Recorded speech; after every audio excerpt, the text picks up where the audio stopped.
All right, music fans, welcome back. Harmless Dave here, talking about real music and real issues and doing it real time for a few real people out there just like you and just like me. Um, this is the first video I've done since the Eric Clapton interview. I needed a day off. Just in general, I needed a day off, and I wanted to see how well the video was going to do without me putting out additional content to take away from the interview, which I think went fairly well. Again, I always second guess. I should have steered the conversation this way. I should have asked a different question here. But Eric and I agreed to just have a conversation like we always do. And it perplexes many people when they see Eric Clapton talking to me, a complete nobody, right? I'm a complete idiot. I hear it all the time. Why is he talking to him? Well, again, I'll make this point. I was the only person in the media, if you want to call this the media, independent media, however you want to describe this. I was the only person defending Eric Clapton when people were saying that he needed to go and take another booster, right? I was the only person. A lot of those people, by the way, didn't know he had already had two of these super duper safe and effective injections, right? He had two. And I explained that. And again, it's a weird thing that's happening right now because you put out content and it either goes over the heads of the people who just want to lap up the usual Eric, talk about which guitar you like. Eric, talk about which concert you did that, and he did. He talked about his current stint at Royal Albert Hall and how there were interactions. But I went and looked at all of the traditional classic rock websites, which basically curate content for all of these so-called classic rock radio stations all over the country. And not one of them covered Eric Clapton. The only website so far, celebrities, it's called rockcelebrities.net. They did a little article. It's like a 2 or 3 minute read here. Eric Clapton supports Maynard James Keenan's complaint about live shows. And what is it that they're talking about here? The cell phones, right? Which is probably the safest part of the interview. Eric doesn't like cell phones. He's not banning them, but he doesn't like them. And I mentioned Don Henley doesn't like them, even though Don is probably miming up there, whereas Eric is not miming.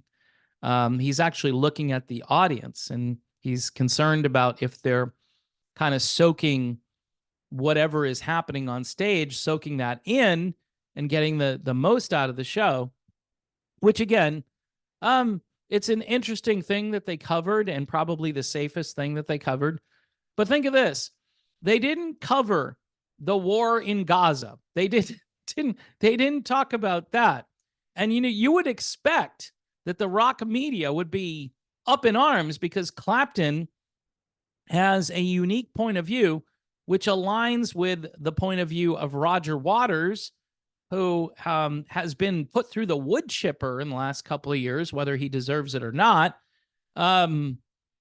But I just find it interesting that they'll talk about some little, I don't know, political issue where Donald Trump is the target, and they'll say things like, well, this guy doesn't like Donald Trump, and they'll put it as a whole article about how this guy hates Trump. And I'm not sticking up for Trump here. I'm just saying it's funny that there is a narrative that needs to be protected no matter what kind of content you're dealing with.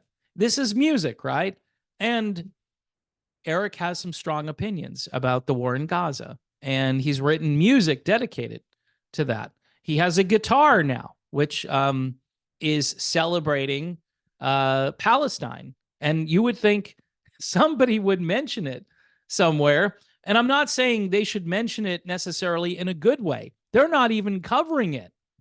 So it's bizarre. I've had some messages where people say, I don't agree with Eric on that issue, but man, he's passionate. He was talking about how he'd call Roger Waters, and Roger Waters was crying on the phone. And these two guys, they care deeply about humanity. Now, you may think that they're misguided in their belief system, that they're caring about the wrong humanity. My Christian faith doesn't discriminate. Just want to let folks know. It doesn't look at one group of people being more important. And I know that opens up a theological Pandora's box, but I'm just going to say, I don't think Jesus would bomb anyone. I'm pretty sure. So I understand where these guys are coming from. They may not be the most educated looking back through the history since the very beginning where this conflict began, which I believe, you got to go back to the Old Testament to kind of find the roots of all of this. But the fact that they do care, I think a lot of humanity today, and I say this every time somebody just keels over at age 50 or something, and that's been happening a lot, and nobody seems to care. Oh, this happens all the time, Dave. I don't know why you're covering this. Why are you trying to fit this into your narrative? It's not a narrative. It's bizarre. I'd like to know why it's happening. And by the way, Eric Clapton talked about that too. Nobody will touch the Eric Clapton, I took 2 of these and then I had a reaction.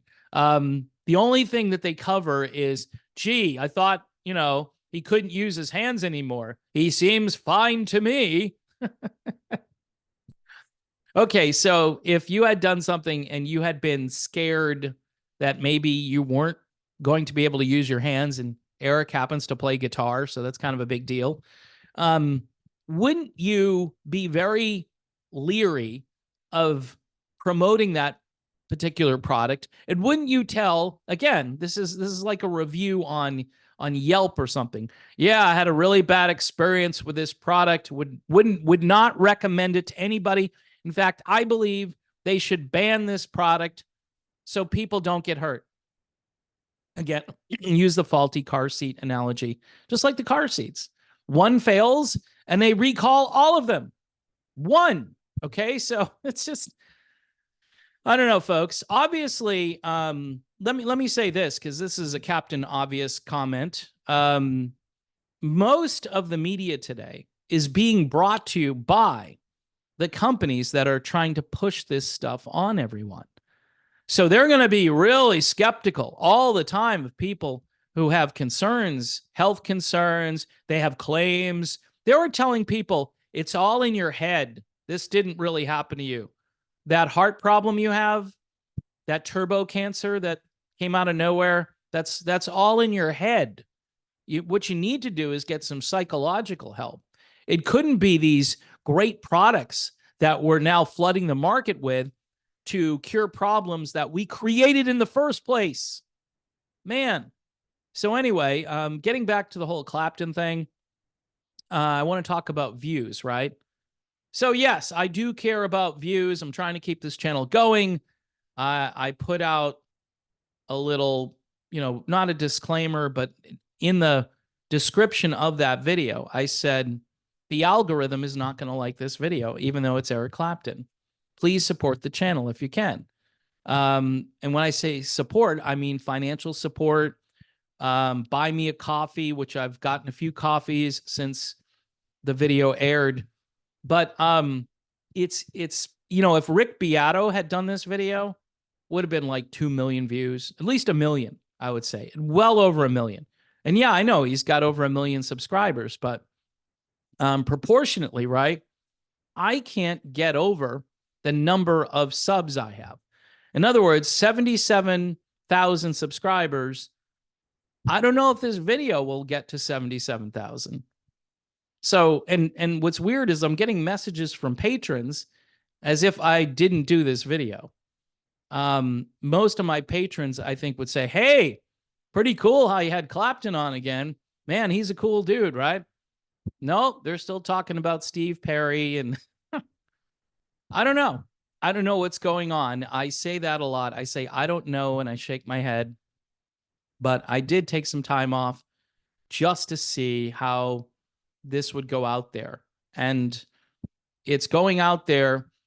Okay, it's doing okay. I think it was 39K last time I looked at it. For me, that's a big deal. So that's like 1 out of 2 of my subscribers are watching it, and probably some people from the outside. And yeah, I'm picking up subscribers, but it's this is Eric Clapton. I hate to just throw the Eric Clapton card out there, but he's not talking to anyone else. I think he might be talking to 1 or 2 reporters here and there, but he's not doing hour-long interviews anywhere, as far as I can tell. And for whatever reason, he trusts me. And the reason I think he does trust me is because I defended him. I defended him back when, people were claiming he was a hypocrite, that some venues had a QR code requirement. He was saying he wasn't going to play, and that wasn't on him. And he later came along and said, I didn't have a requirement, that the venue did, and I told them not to do it, and they did it anyway, that sort of thing. How much control can you have? I guess he should have just canceled the concert in question, right? But he pretty much stuck to his guns. And Van Morrison did as well. Again, Clapton cares about things outside of music, like I do. As much as I like talking about music, again, we're living in a time where there's so much chaos, and there's so much. You want to know something? There's a lot of misinformation out there, and it's not by people in independent media. It's people who want to preserve a narrative so they can keep the money coming in. That's what it is. If you go after these companies that supported you for how many years and is the chief source of your revenue, and we're talking just garden variety websites that have pop-up boxes and things, advertisements you can click on. And then, of course, you've got the network television, which is completely captured by these pharmaceutical companies. And that should make everyone really suspicious. That's like a monopoly on thought, because if you can't think outside of that box because you're going to lose money, then you're never going to tell the truth. And that's really sad. So when you watch something, keep in mind a lot of the advertising, and even probably on here, right? AdSense, I don't know. I'm sure you see ads for certain products and you're like, wonder if Dave knows this is running on his channel. No, I don't. They can pick whatever they want. What they try to do is maybe match the content with the products. I don't know if they do that or not. But with me, they probably do it for spite. They probably say, okay, he's going to make fun of this, or he's going to talk about this. We're going to put like 11 of these ads on his channel. You know what, folks? If it pays the bills and you're discerning, then just go walk out to the kitchen, come back, and, it'll be fine. I think what's good about doing this is that I'm still independent. They're letting me talk to some degree. They're not banning me, but they are shadow banning me for sure.